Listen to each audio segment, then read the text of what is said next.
3:00 a.m., August 8, 1963.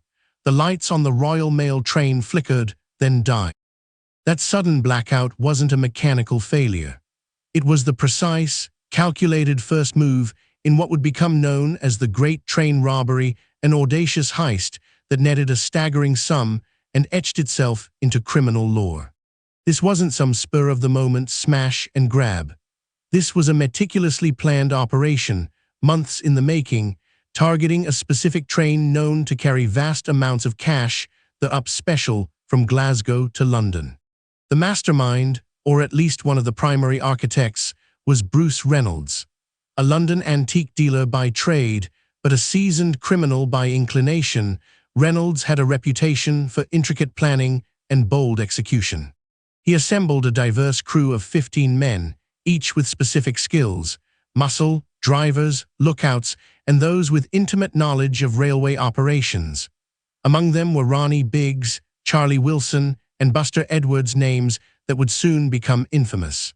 Their target, the mail train carrying registered parcels, mostly used banknotes, being transported from Scottish banks to London. Intelligence, likely from an inside source, indicated this particular run carried an exceptional amount of cash.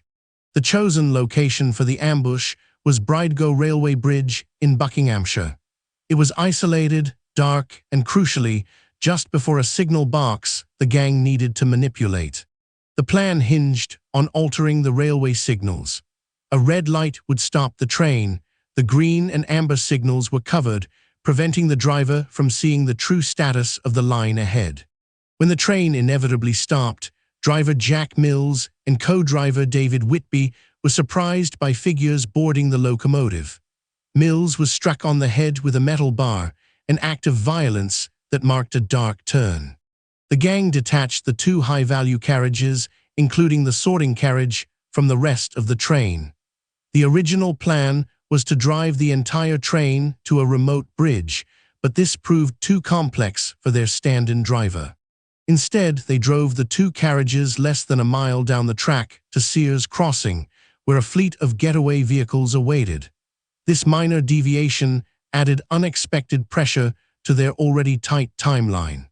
Inside the sorting carriage, the postal workers were ordered to lie on the floor.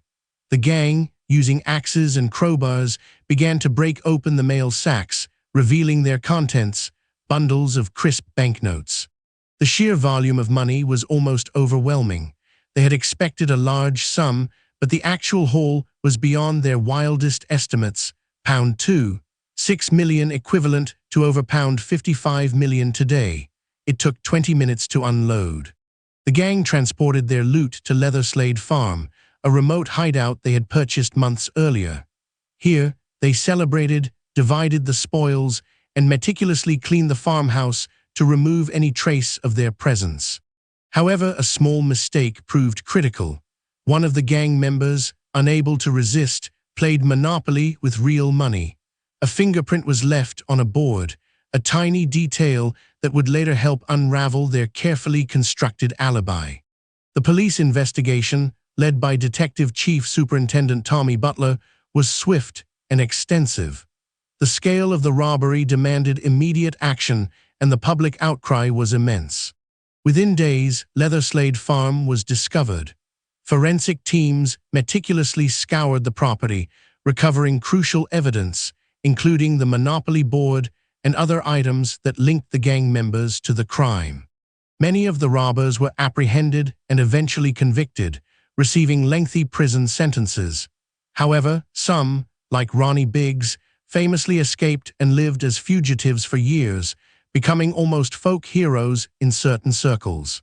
The Great Train Robbery became a cultural phenomenon, a symbol of audacious criminality. It forever changed security protocols for mail transport and left an indelible mark on the public imagination. The legacy of the heist is complex, a testament to meticulous planning and daring execution, yet also a stark reminder of the violence and ultimately the consequences that such actions entail. Explore the next chapter of legendary heists and their intricate unraveling by subscribing.